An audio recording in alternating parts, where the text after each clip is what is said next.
A lead-gray sea ripples as a black sand shore vibrates with war drums and clashing shields. The sacrificial stone stands on the beach, a white goat bound as the priest raises a bone-handled knife, blood about to spill. Red blood gushes across the stone. Warriors roar and slam their shields as Einar stands among them. A close-up of young Einar, cold sweat on his brow, eyes sharp and sober amid blood-drunk warriors. Halvard on a rock, bearskin cloak billowing, leaning down to mock Einar for always gazing at the sky. Jarl Halvard lifts his axe high, roaring a speech about the lost fleet and the glory beyond the wall of mist. Warriors mock Einar as pale as dead fish, and he fires back with a sharp retort, making them roar with laughter. Warships are pushed into the water, dragon prows biting into the waves, white spray exploding under the warriors' feet. Einar leaps onto the raven, gripping the carved raven prow as the wood vibrates beneath his boots. Astrid stands at the prow, braided hair and ice-cold eyes, declaring her law aboard the raven. The fleet sails out, oars stroking in unison as the village and black shore fade behind in sea mist. At midday the light is flat and gray, with no shadows. Sailors frown uneasily as sky and sea blur into one. A memory image. Einar's drunken father in a timber hall pointing toward the sea and whispering a warning about the sea of mist. A sailor shouts and everyone turns to see, in the distance, a milky white wall of fog blocking the horizon. Astrid squints, assessing the wall of mist while Einar stands beside her, worry plain as they exchange a few words. Sverre appears on the small boat beside them, in a tattered cloak with bone charms at his neck, tired gray eyes watching. Listen to me, Einar. The tense exchange between Einar and Sverre about stepping on the neck of a sleeping beast, the air on deck heavy. The fleet tightens its formation and heads straight for the wall of mist as wind and waves die down. No bird calls at all. Halvard stands on the great ship, axe raised as he denounces cowards and orders them to row through the wall of fog. The raven's prow pierces the cold white mist. The outside world vanishes. The mast-hung compass spins wildly, and beneath the water a huge shape glides parallel. In the dim morning, the Viking fleet drifts slowly on a flat gray sea, a milky wall of mist stretching across the entire horizon like a wall of soft stone. On each ship, warriors cluster in small groups, some pointing toward the mist, others glancing back as if they can still see the distant shore and homes. On the great ship, Halvard stands by the mast, frowning as a burly warrior suggests they should turn back before the gods grow angry. Halvard slams his axe haft onto the wooden deck, shouting that turning back is shameful, unworthy of names carved in ancestral stone. Aboard the Raven, Einar hears the argument echoing, gripping his oar as he looks toward the flagship with a mix of worry and irritation. Astrid stands at the prow, eyes never leaving the wall of mist, listening but silent, her cloak barely stirring in the weak wind. A young warrior on the Raven mutters, pointing upward. The clouds aren't moving and the sun is just a vague smudge. No direction to read. Einar moves to the rail and looks down into the water. Small waves still lap, but every sound seems louder, as if they're in a closed lake. Near noon, the fleet draws close to the wall of mist. Seen from above, the ships are like black fish herding toward the edge of a white abyss. Toward evening, Halvard orders the oars still, the fleet drifting a few hundred steps from the mist wall as the gray light turns faintly purple. Night falls unnaturally quickly. When stars should appear, there is only a gray dome of mist above, shipboard fires becoming the only light. On one ship, warriors huddle together drinking, their voices and laughter sounding distant and echoing, even though they sit side by side. A young sailor suddenly stops laughing, tilts his head, eyes wide. He hears faint music drifting from deep within the mist. From his point of view, through the mist, there seem to be torchlights and shadowy figures dancing, gentle music beckoning.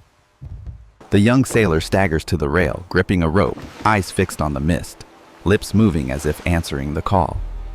He climbs over the railing, his body backlit by firelight, nothing before him but a chasm of dense white mist. From above, his body disappears into the mist below the ship's edge. No scream, only the faintest sound of water. A little later, Einar hears a faint knock against the hull and looks down to see the sailor's iron helmet drifting slowly. Still gripping the rail, Einar looks around and realizes there isn't a single bird anywhere, only a heavy gray dome for a sky. Later on the Raven, Astrid, Einar, and several sailors talk tensely about the drifting helmet, whispers spreading through the ship as fear shows clearly in everyone's eyes. At last, as the noise dies down, Sverre leans on the rail of his own ship, quietly calling to Einar across the narrow strip of water, his gray eyes gleaming with exhaustion. Sverre tells Einar softly that those who knew when to stop died long ago, his smile less like a threat and more like a man who has accepted something inevitable. Einar stands alone on the Raven's deck, hand on his axe haft, staring straight at the wall of mist now very close, unsure whether he fears the sea more or the words he just heard. On the second night inside the Sea of Mist, the fleet stops rowing, the ships loosely tied together, drifting slowly amid a ring of milky fog. On the Raven, warriors gather around a small fire at mid-deck, passing mead horns, their laughter deliberately loud to drown out the oppressive silence. One warrior starts pounding a rhythm on his shield, metal ringing, and soon other shields answer, forming a thunderous war drum. A rough but powerful battle song rises, echoing from ship to ship, turning the silent mist into a vast hall ringing with challenge. Einar sits at the edge of the fire circle, his eyes drifting toward the ship's rail, each shield blow making the dark water beyond feel more unsettling. Astrid leans against the mast, watching the singing warriors, a thin smile on her lips but her hand never far from her sword hilt. Beyond the fire circle, the mist seems to thicken, the yellow light only reaching a small radius before dying into blank whiteness. Suddenly, amid the singing, Einar feels the deck tremble slightly, as if something very large has just slid beneath the hull. Einar lifts his face, looking around to see ringed ripples spreading out across the water around the ship, even though there is no wind. From all directions, shield beating grows more frenzied, as if summoning something. The mist around the fleet begins to heave like the sea itself. A deep, distant sound like gigantic stones rolling under the sea reverberates through the hull, making the fire on the Raven quiver. From the port side, the water bulges into a solid column of fog, which splits open to reveal a long head with cold, glowing eyes, a Dreki of mist. Close on the Dreki's head, its body both water and mist, scale patterns briefly appearing then dissolving. Each breath is a blast of cold fog across the warriors' faces. A warrior roars and swings his axe at the Dreki's neck. The blade passes through as if through smoke, the severed part exploding into white mist. The Dreki's severed section dissolves, but behind the warrior the mist condenses into a new coil of body sliding close to his back, making him whirl in panic. The Dreki lashes its body like a whip of water, knocking 3 or 4 warriors to the deck, one flung overboard and vanishing into the sea fog. Einar barely manages to grab the mast as freezing mist lashes his face. He sees clearly that the Dreki dives toward the loudest clash of shields and axes. From the Raven, Einar sees another ship pinned by 2 Drekis on either side, their bodies sliding along the hull where the loudest shouting comes from. Close on Astrid shouting orders to stop beating shields, dim the fires, and strip off metal pieces from armor, her voice slicing through the chaos. A few warriors on the Raven quickly wrap cloth around axes, lash hides over shields, and cover the fire with an iron lid, drastically reducing the noise on board. Einar realizes that as the shield noise on the Raven ceases, the Dreki near them abruptly changes course, rushing toward a ship still singing and banging loudly. The other ship is rammed by the Dreki, its bow rearing up, hull snapping in two amid screams as men and timbers plunge into the sea and vanish in the mist. On the Raven, the warriors fall silent one by one, leaving only ragged breathing and creaking wood, the entire ship seeming to hold its breath beneath the beast outside. From the great ship, Halvard still bellows orders to fight, axe pounding on shield, horns sounding despite the growing silence on other ships. Einar looks toward the great ship, his face clearly showing helplessness. The louder they are, the more Drekis they summon, but the Jarl doesn't believe. From above, some ships have vanished, a few lie broken, while the Raven and 1 or 2 silent ships stand out amid the fog ring and the Drekis circling around. After the massacre, only a handful of ships remain, drifting among wreckage and streaks of blood spreading across the gray, mist-veiled sea. On the Raven, warriors hastily mend broken oars and bandage wounds. There is no laughter, only faint groans and tired breathing. Einar sits slumped against the mast, his clothes crusted with his own and others' blood, eyes still fixed on the mist where the Dreki disappeared. Astrid walks the deck, glancing quickly at each face, silently counting the living, her hand resting lightly on her sword hilt out of habit. In the distance, Halvard's great ship still stands, its tattered banner fluttering weakly, surrounded by foam and wreckage of the loud ships that sank. Halvard stands at the prow, sweat and blood on his face, growling that they showed the monsters no fear and survived by sheer courage. An older warrior on Halvard's ship glances toward where ships capsized, his hands trembling even as his mouth forces a laugh with the Jarl. On the Raven, during a shipboard council, Einar quietly tells Astrid they hunt the sound of metal, the screams. They're not blind, they hear. Astrid nods, pointing out gouges along the hull where warriors hammered shields the night before, like bite marks where the beast had struck the noise. When Einar suggests shedding metal and moving quiet like hunters, several warriors object fiercely, calling it a shame to Viking honor. Astrid cuts them off coldly. Honor won't help you at the bottom of the sea. If you want a glorious death, jump now. In the end, the Raven becomes the first ship to wrap weapons in cloth, strip noisy armor plates, and use rope signals instead of shouted orders. Meanwhile, Halvard gathers remaining warriors on the great ship, sketching a formation where one vessel will act as bait, banging shields and burning brighter fires to draw the beasts out and slay them. A smaller ship is chosen as bait. Fires piled high, warriors ordered to sing louder, strike harder, to prove their courage before the gods. From the Raven, Einar watches the bait ship, seeing faces both bloodthirsty and faintly afraid, the firelight revealing trembling hands. As night falls, the bait ship breaks formation and moves ahead, blazing like a lone flame in the white sea of mist.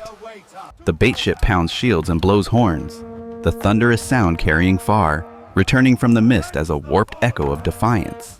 On the Raven, the crew falls utterly silent, watching. Einar feels the water beneath begin to tremble again, ripples circling the bait ship.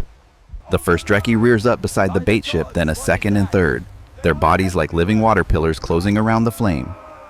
They strike. One body whips across. The bait ship is thrown sideways. Warriors, fire, and weapons flung into the air like dolls amid splintering wood. From behind, Halvard roars orders to advance and kill the beasts, signaling more shield banging and horn blasts despite watching the bait ship torn apart. Astrid clenches her jaw and orders the Raven and a few remaining ships to pull back in silence, cutting connecting ropes as they quietly slip away from the kill zone. Einar looks back one last time, seeing the Dreki tear the bait ship in half, part of its fire and hull dragged under, the rest floating like the carcass of a gutted fish. When the shields and horns on Halvard's ship finally fall silent, the Dreki slowly withdraw, the water growing still again, leaving only the ragged breathing of those who survived. The Raven drifts farther back into the thick mist, weapons wrapped in cloth, armor lightened of metal, the whole ship silent like a hidden spear in the dark, in stark contrast to the noisy death they just left behind. After the chaotic battle with the Dreki, a new day comes, though no one can tell morning from noon. Only a few ships remain, drifting quietly with sparse provisions over a dull gray, unnaturally still sea. On the Raven, Einar hands out the last strips of dried fish to the main rowers, looking into the empty hold and knowing they will be starving in a few days. Around an indistinct noon, the wind shifts slightly. Astrid at the prow suddenly frowns, signaling the oars to slow as her eyes fix on the water. Looking down from the prow, Einar and Astrid see beneath the gray water faint lines that are not natural rock, like edges of walls and submerged staircases.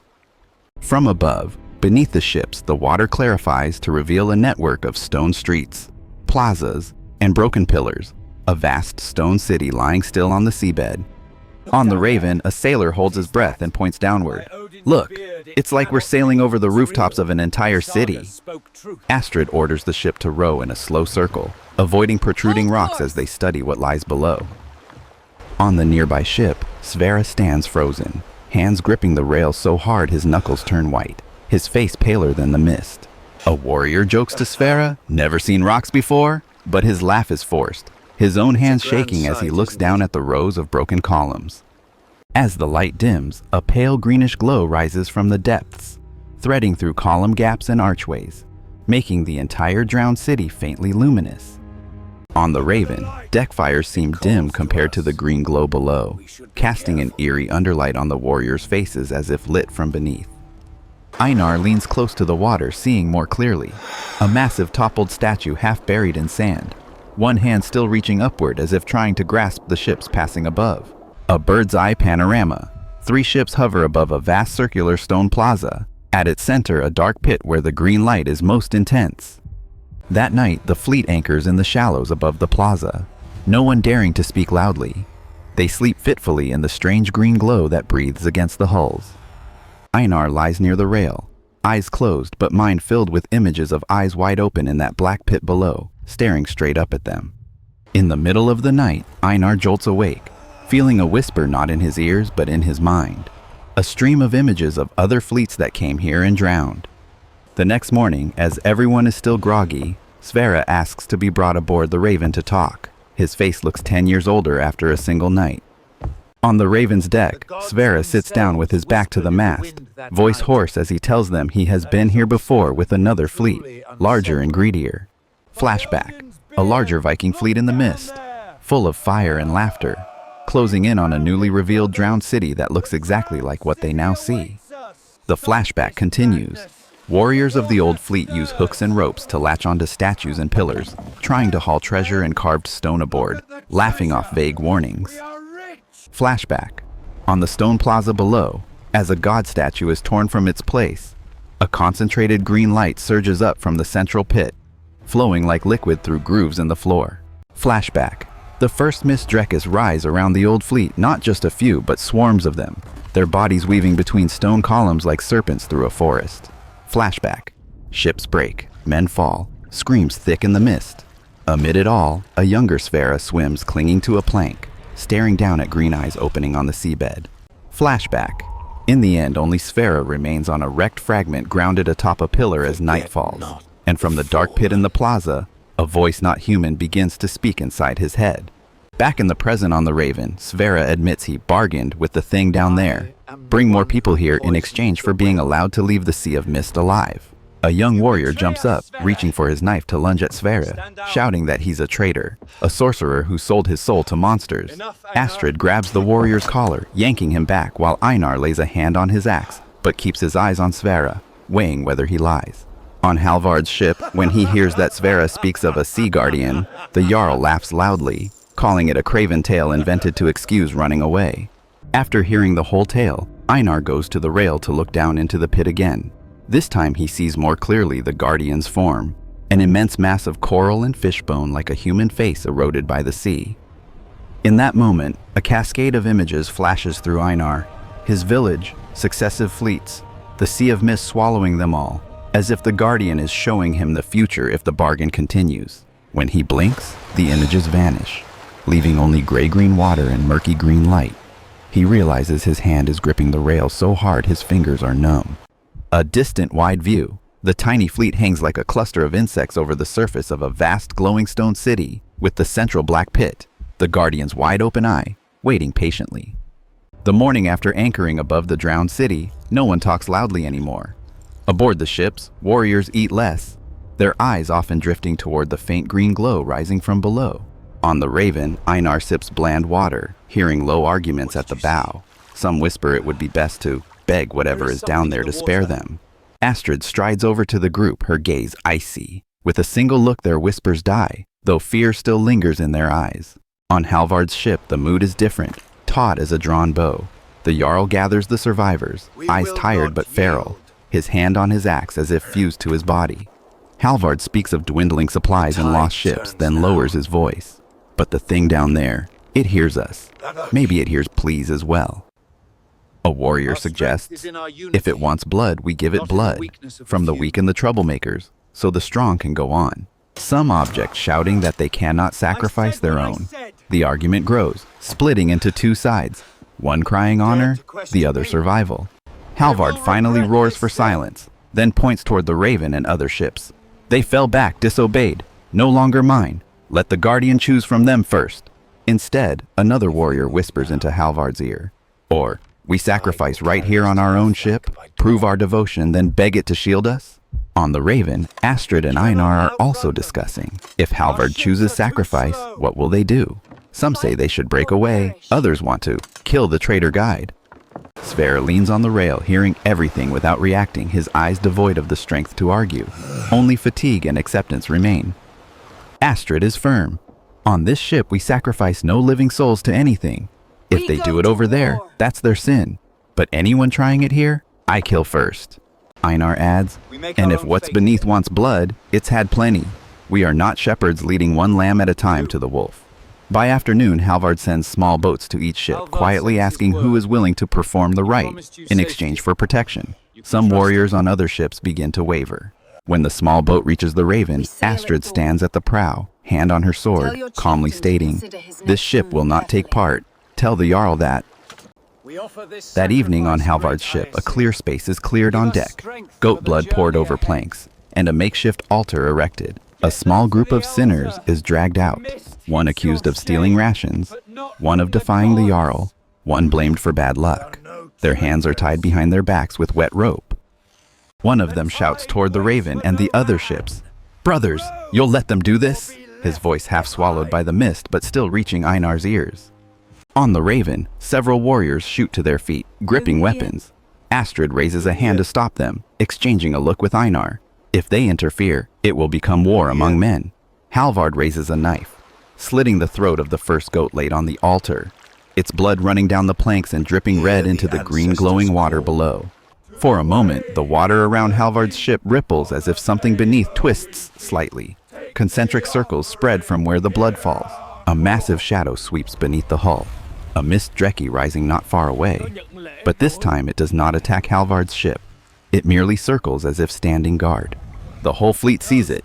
The Drek is avoiding Halvard's ship, but farther away another suddenly whipping up against a smaller boat that still refused to join the sacrifice. On the Raven, a warrior mutters, "The Guardian's chosen its side." His words make the air even heavier, like an invisible noose tightening around everyone's neck. That night, on some ships, men covertly draw knives to kill prisoners or those deemed excess, pushing the bodies into the sea, hoping the Guardian will take note. On the Raven, that night is utterly quiet. Weapons checked in silence, guards change shifts, no music, no singing, no shouted orders, only breathing and the soft pull of oars. Einar walks a circuit, looking at each shadowed face, wondering if, when it came to choosing between sacrificing a few to save the rest, he could do it. As he passes Sverre, the guide speaks softly without looking at him. "Back then, I had no one to argue with me the way you argue with me now."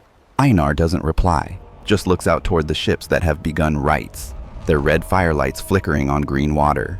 He knows from that moment their paths have split irreversibly.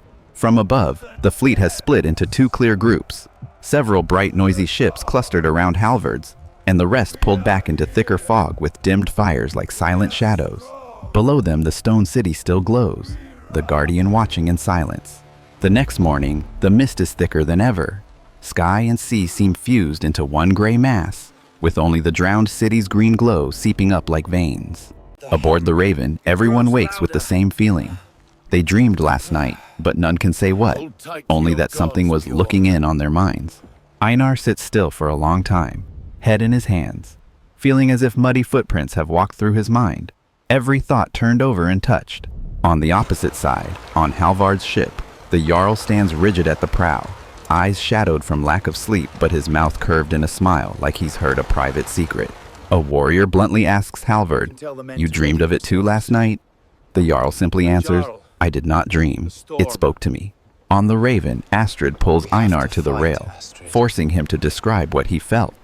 When he mentions a voice that isn't human, she shudders despite herself. When Astrid walks away, Einar remains alone at the prow.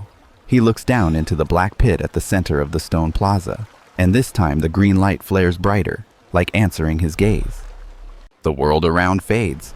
Einar no longer hears waves or wood. Before him, the surface shatters like a mirror, revealing another space that is sea, sky, and stone all at once. In that space, the Guardian's form appears indistinct, an enormous face of coral, bone, and stone, eyes two glowing green pits. Its voice felt not as sound but as a weight on his chest.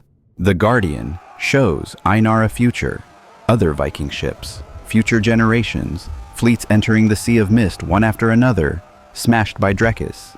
On shore, his village burns, children washed away by waves. Then the images change.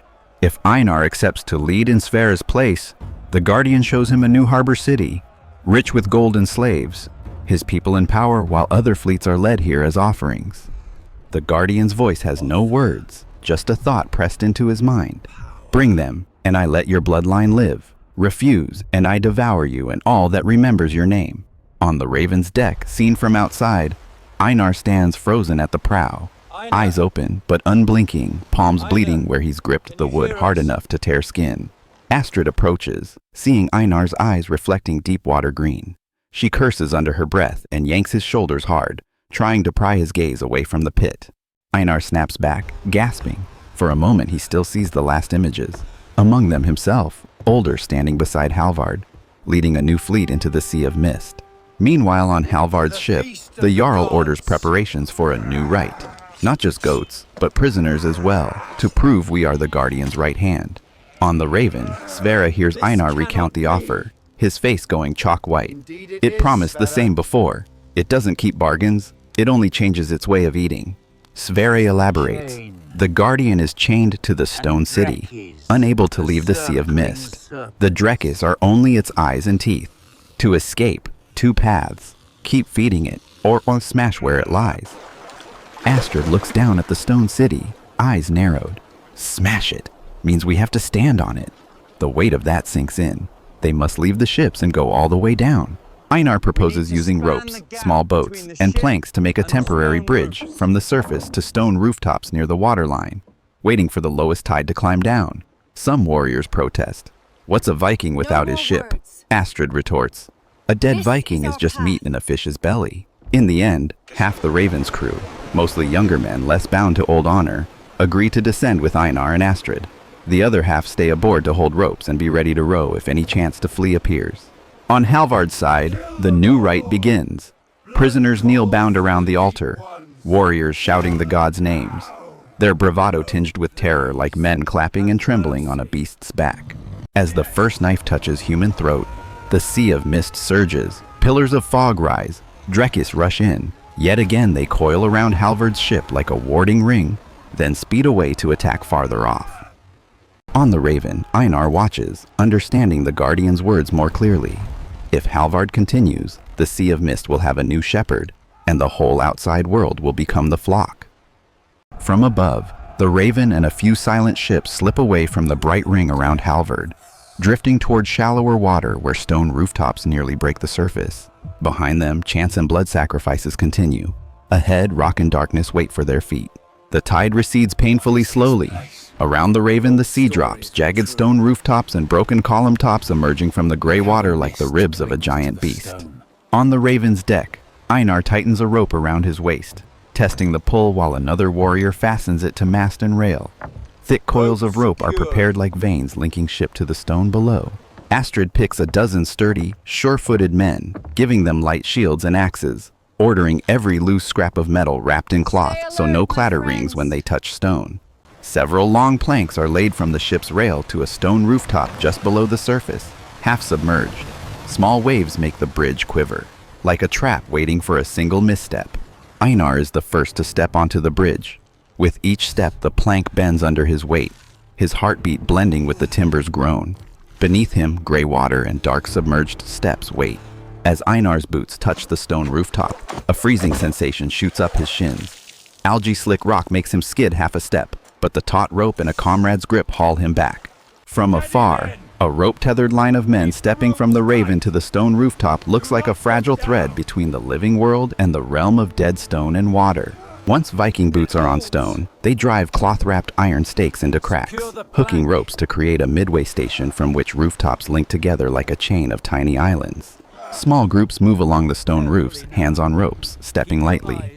In the shallow water below, Dreki shadows glide through alleys, bodies scraping walls like snakes against trunks. Astrid leads the second group, small shield before her chest, eyes flicking between shadows, watching each foothold and memorizing routes through the slick rooftop maze. They halt at the roof's edge, peering down a street half submerged, a god statue with its neck snapped, a headless arm reaching out of the water, doorways yawning black like caves. A Viking corpse in ancient armor, covered in barnacles and weed, is wedged on a balcony, its head tilted strangely as if listening. A young warrior in the group unconsciously touches his own amulet. Einar leads his group deeper, over a series of sloping roofs like steps down to a courtyard half flooded, where stone pillars carved with glowing runes stand. Sverre, behind Einar, whispers, "These are the anchor points. They hold it pinned here. Break them, and it either bursts free, or the chain snaps and it sinks deeper." Astrid and the second group arrive from the other side, crossing a half-collapsed stone bridge. When her boot hits the step near a rune pillar, the entire stone city trembles like a creature shifting in its sleep. From the flooded alleys around the courtyard, 3 or 4 Dreki heads rise almost at once. Their lower bodies stuck by the shallows, movements clumsy yet deadly. One Dreki lunges at Einar. He and 2 warriors yank a pre-rigged rope, slamming its head into a rune pillar, where scales touch the carving. Green light flares and the beast screams in agony. Astrid seizes the moment, leaping in to swing her cloth-wrapped axe at the rune struck by the Dreki. Stone cracks, green light spraying out like fire, burning her hands. The crack races from the pillar down into the courtyard floor, other rune lines blinking. Beneath them, thunder rolls, making the water boil into countless tiny bubbles. Elsewhere in the city, distant rooftops begin to sink. On the surface, silent ships see fog columns near Halvard twist as Drekis roar louder, the protective ring around the Jarl's ship wobbling. In the courtyard, a warrior is struck by another Dreki, flung from the steps and nearly into the deep shaft leading to the central plaza. Einar snatches the rope at his waist, both sliding dangerously close to the edge. Astrid orders the group split. One holds the Drekis pinned to pillars, keeping them from repairing the cracks. The other continues smashing rune pillars with hammers and axes, using their full body weight to break them. With each toppled pillar, green light shoots skyward like a column of fire, then dies. On the surface, the sea of mist thins briefly in that area, revealing a patch of real gray sky. The Guardian roars inside everyone's minds. Not just Einar, but all aboard the ships hear a wordless bellow that makes their noses bleed and vision swim. Beneath Einar's feet, the courtyard floor splits, forming petals of cracked stone around the black pit. He realizes if they stay, the whole platform will collapse, dragging them down beside the Guardian. He yells the order to retreat, hauling ropes and shoving warriors ahead. Astrid is the last to leave the rune pillars, glancing back as shattered columns tumble into the pit like broken bones down a monster's throat. A section of rooftop on their escape route collapses. A warrior slips and plunges into a flooded alley where a Dreki surges up and swallows him in a flash, only his rope left swinging. A large stone hits Astrid, sending her rolling toward the roof's edge.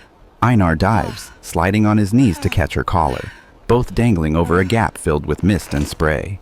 On the surface, rope men on the Raven haul with all their strength, drawing each climber up, palms bleeding from the lines.